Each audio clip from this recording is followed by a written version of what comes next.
నమస్కారం HN9 TV news కి స్వాగతం. ఆంధ్రప్రదేశ్ ముఖ్యమంత్రి వైఎస్ జగన్మోహన్ రెడ్డి ఇచ్చిన మాట ప్రకారం 2024లో అవ్వాతాతలకు ఇచ్చే వైఎస్ఆర్ పెన్షన్ కానుక 3,000 రూపాయలు చేశారని, భారతదేశ చరిత్రలోనే ఏ రాష్ట్రంలోనూ లేని విధంగా మన రాష్ట్రంలో పెంచడం జగన్మోహన్ రెడ్డికే సాధ్యమైందని, దీని కొరకై వైఎస్ఆర్ పెన్షన్ పంపిణీ కార్యక్రమంలో ముఖ్య అతిథులుగా నెల్లూరు జిల్లా కోవూరు ఎమ్మెల్యే ప్రసన్నకుమార్ రెడ్డి పాల్గొన్నారు.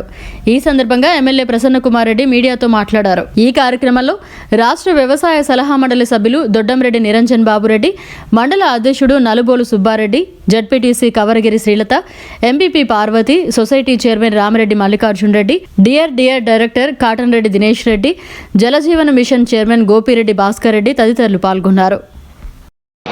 అధికారులకు, స్థానిక సంస్థల ప్రజాప్రతినిధులకు, ఇక్కడికి వచ్చేసిన లబ్ధిదారులు, పత్రికా విలేకరులు అందరికీ నా నమస్కారాలు. జగన్మోహన్ రెడ్డి గారు పాదయాత్రలో, మేనిఫెస్టోలో చెప్పిన వాగ్దానాలన్నీ కూడా ముఖ్యమంత్రిగా ప్రమాణ స్వీకారం చేసిన వెంటనే అమలు చేస్తున్న విషయం కూడా మీ అందరికీ తెలుసు. అందులో భాగంగానే పెన్షన్ విడతల వారీగా 3,000 ఇస్తామని చెప్పిన మాట కూడా మీ అందరికీ గుర్తు ఉండి ఉంటుంది.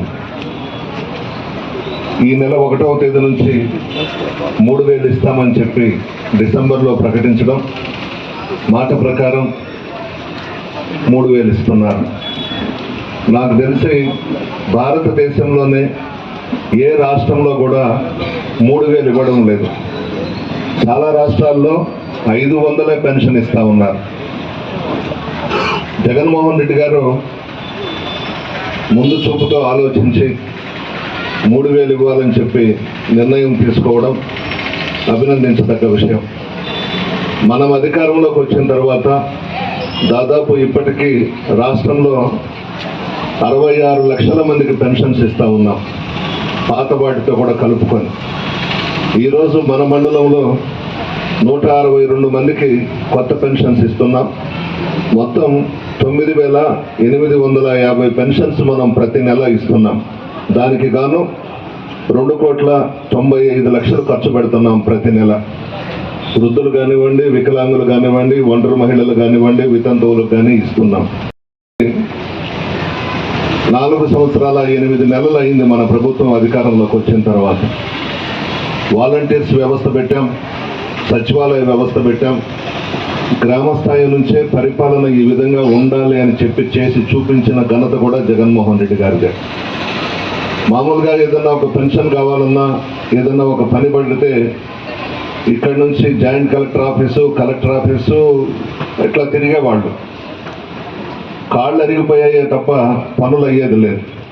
మన ప్రభుత్వం అధికారంలోకి వచ్చిన తర్వాత, జగన్మోహన్ రెడ్డి గారు ముఖ్యమంత్రి అయిన తర్వాత గ్రామ స్థాయి నుంచే పరిపాలన చేపట్టిన విషయం కూడా మీ అందరికీ తెలుసు. మన ప్రభుత్వం ఈ 55 నెలల్లో వివిధ పథకాల ద్వారా లంచాలకు, వివక్షకు తావు లేకుండా లబ్ధిదారులకు నేరుగా విజయవాడ నుండి బటన్ నొక్కి పార్టీలు చూడకుండా, కులాలు చూడకుండా, మతాలు చూడకుండా, వర్గాలు చూడకుండా, రాజకీయాలే చేయకుండా నేరుగా మీ అకౌంట్స్లోకి డబ్బులు పడే విధంగా జగన్మోహన్ రెడ్డి గారు చేశారు.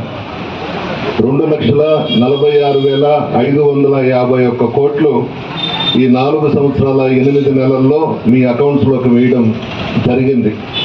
మీరెవరు కూడా జగన్మోహన్ రెడ్డి గారిని అడగలేదు 3,000 పెన్షన్ పెంచమని కానీ, సంక్షేమ పథకాలు మాకు ఇవ్వమని కానీ, ఈ పథకాలకు పేర్లు పెట్టి మమ్మల్ని ఆదుకోమని కానీ మీరు అడగలేదు.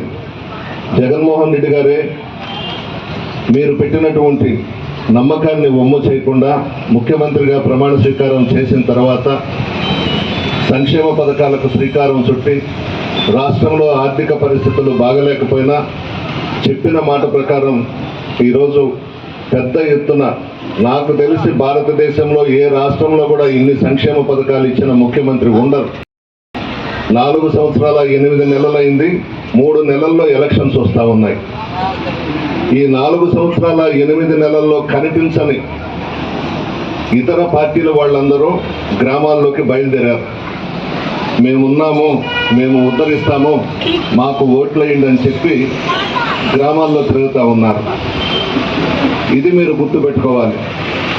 మీరు మీ కుటుంబ సభ్యులతో సమావేశమై ఈ 4 సంవత్సరాల 8 నెలల్లో, రాబోయే 3 నెలల్లో మన మధ్య ఎవరున్నారు, మనల్ని ఎవరు ఆదుకున్నారు, మనం అడగకపోయినా సంక్షేమ పథకాలు ఇచ్చిన వ్యక్తి ఎవరు అనేది మీరు చర్చించుకోవాలి. 33 పథకాలకు పేర్లు పెట్టి ప్రతి నెల ఒక క్యాలెండర్ రిలీజ్ చేసి పేదలకు ఇచ్చిన ముఖ్యమంత్రి జగన్మోహన్ రెడ్డి గారు. ఈరోజు చంద్రబాబు, ఆయన దత్తపుత్రుడు పవన్ కళ్యాణ్ అందరూ వస్తున్నారు. బీజేపీ కాంగ్రెస్తో కూడా మంత్రాలు జరుపుతున్నారు. అందరూ ఒకటే జగన్మోహన్ రెడ్డి గారిని ఇంటికి పంపించాలంట. అది సాధ్యమయ్యే పనేనా? మీ అందరి ఆశీర్వాదం జగన్మోహన్ రెడ్డి గారికి ఉంది. అంతకు మించి భగవంతుని ఆశీర్వాదం జగన్మోహన్ రెడ్డి గారికి ఉంది. పేదవాళ్ళు జగన్మోహన్ రెడ్డి గారి పక్క ఉన్నారు. బలిసిన వాళ్ళు చంద్రబాబు, పవన్ కళ్యాణ్. చంద్రబాబు ఆస్తి ఎంత? ఎన్టీ రామారావు గారి అల్లుడు కాకముందు 2 ఎకరాలు వాళ్ళ నాయన ఇచ్చింది నారావారిపల్లిలో. ఈరోజు 4 లక్షల కోట్లకు అధిపతి చంద్రబాబు నాయుడు. ఆయన తెలుగుదేశం పార్టీ, ఆయన కలిసి ఎలక్షన్స్లో పోయేదానికి నిర్ణయం తీసుకొని ఇప్పుడు మీ వద్దకు వస్తున్నారు. ఎవరు ఎన్ని కుట్రలు చేసినా, ఎంతమంది ఒకటైనా సింహం సింగల్గానే వస్తుంది. జగన్మోహన్ రెడ్డి గారు సింహం కడుపులో సింహమే పుట్టాడు. ఎవరిని చూసి కూడా భయపడ్డు. ఎందుకంటే మీ ఆశీర్వాదం జగన్మోహన్ రెడ్డి గారికి ఉంది, పేదల ఆశీర్వాదం జగన్మోహన్ రెడ్డి గారికి ఉంది. వాళ్ళంతా ఒకటై, అన్ని పార్టీలు ఒకటైనా మరలా అధికారం మందే. ప్రజలు ఆల్రెడీ నిర్ణయించుకొని మీ మనసుల్లో జగన్మోహన్ రెడ్డి గారిని ఉంచుకొని ఆ బిడ్డ ఈ రాష్ట్రానికి ముఖ్యమంత్రిగా ఉండాలని చెప్పేసి మీరందరూ కూడా కోరుకుంటున్నారు. ఎన్ని దుష్ట శక్తులు ఒకటైనా ఈ రాష్ట్రానికి మాత్రం మీ ఆశీర్వాదంతో శాశ్వత ముఖ్యమంత్రిగా జగన్మోహన్ రెడ్డి గారు ఉండాలని చెప్పి పేదలందరూ కోరుకుంటున్నారు. జగన్మోహన్ రెడ్డి గారు తిరిగి ముఖ్యమంత్రి పీఠం అధిష్ఠించాలని చెప్పి కోరుతూ 40 మంది వేద పండితులతో 20వ తేదీ శనివారం శ్రీ నారికేళ సహిత రసలింగేశ్వర పాదరస మహారుద్రాభిషేకం రాజుపాలెంలో చేపడుతున్నాం. ఈ కార్యక్రమంలో 1,00,000 కొబ్బరికాయలు, 1,00,000 రుద్రాక్షలు, 1,00,000 బిల్వార్చన, 1,00,000 కుంకుమార్చనతో పాటు సుదర్శన యాగం కూడా చేయిస్తున్నాం. మీరందరూ కూడా కుటుంబ సభ్యులతో వచ్చి జగన్మోహన్ రెడ్డి గారిని ఆశీర్వదించి ఆ పూజా కార్యక్రమంలో పాల్గొని ఒక్కొక్కరు ఒక్కొక్క టెంకాయ కొట్టాలి. దాదాపు 1,108 టెంకాయలు తెప్పిస్తున్నాను జగన్మోహన్ రెడ్డి గారి కోసం. ఇదేనా ఆహ్వానం? పార్టీ నాయకులకు కానీ, కార్యకర్తలకు కానీ, అధికారులకు కానీ, ప్రజలకు కానీ, స్థానిక సంస్థల ప్రజాప్రతినిధులకు కానీ, పత్రికా విలేకరులకు కానీ అందరినీ కూడా ఆహ్వానిస్తున్నాను. పేరు వారికి పంపించండి. డబ్బులు కూడా వాళ్ళకి జాగ్రత్తగా ఇచ్చే ఏర్పాటు చేయండి.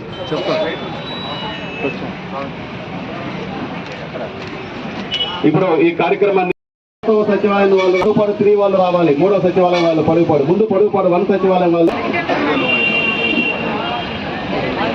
తలారి మునమ్మ, ఇప్పుడు పొడుగుపాడు 3వ సచివాలయం మట్టిపి పెంచలమ్మ,